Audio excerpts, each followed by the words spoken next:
Bonjour et bienvenue à un nouveau Zoom social sur Contalia. Nous allons aborder aujourd'hui les possibilités de sanctions en l'absence de règlement intérieur au sein d'une entreprise. Notre présentation se repose sur une décision de la Cour de cassation datant du 23 mars 2017, numéro 15-23-90.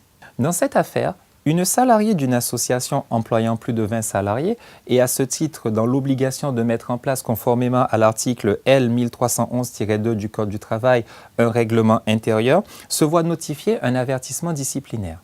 La salariée estimant cette sanction illicite puisque au moment du prononcé de cette dernière, l'employeur ne s'était pas doté d'un règlement intérieur, a saisi la juridiction prud'homale dans sa composition référée en vue de l'annulation de la sanction dont elle était victime. Dans le cadre de précédentes décisions, la Cour de cassation avait déjà eu l'occasion de traiter de la portée du règlement intérieur sur l'exercice du pouvoir disciplinaire de l'employeur. En effet, la Cour a à nombreuses reprises jugé que puisque le règlement intérieur fixe les règles générales et permanentes relatives à la discipline, l'employeur n'avait pas la possibilité de prononcer de sanctions qui n'étaient pas prévues par ce règlement intérieur et la Cour de cassation avec une jurisprudence constante, a à plusieurs reprises censuré des sanctions qui n'étaient pas prévues par le règlement intérieur. La Cour de cassation, dans son arrêt du 23 mars 2017, répond par contre à la question de savoir est-ce que cette jurisprudence s'appliquerait aussi en cas d'absence de règlement intérieur. La solution posée par la Cour de cassation ici est conforme à sa jurisprudence antérieure. La Cour dispose que le règlement intérieur définissant des règles générales permanentes relatives à la discipline, notamment l'échelle et la nature des sanctions, que l'employeur ne pouvait donc prononcer une sanction en l'absence de règlement intérieur.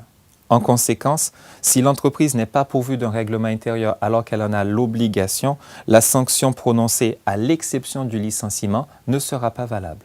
Il est donc indispensable pour toutes les entreprises soumises à l'obligation de mettre en place un règlement intérieur, de s'assurer du respect de cette obligation d'une part et bien évidemment du contenu de ce règlement intérieur d'autre part. Cette jurisprudence que nous venons de citer est intéressante à un deuxième chef. Elle montre également les pouvoirs de la composition référée du Conseil des prud'hommes.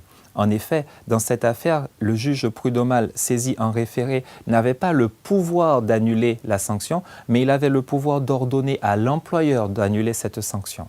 Cette jurisprudence fournit donc une illustration assez intéressante des pouvoirs très importants du juge prud'homal dans sa formation référée. En conclusion, nous attirons votre attention sur l'intérêt et l'obligation, si vous êtes soumis à celle-ci, de bien mettre en place un règlement intérieur et de bien prévoir l'échelle des sanctions dans votre règlement intérieur, le juge étant particulièrement sévère sur ces points. Je vous remercie pour votre attention et je vous dis à très bientôt sur un nouveau Zoom social sur Contalia.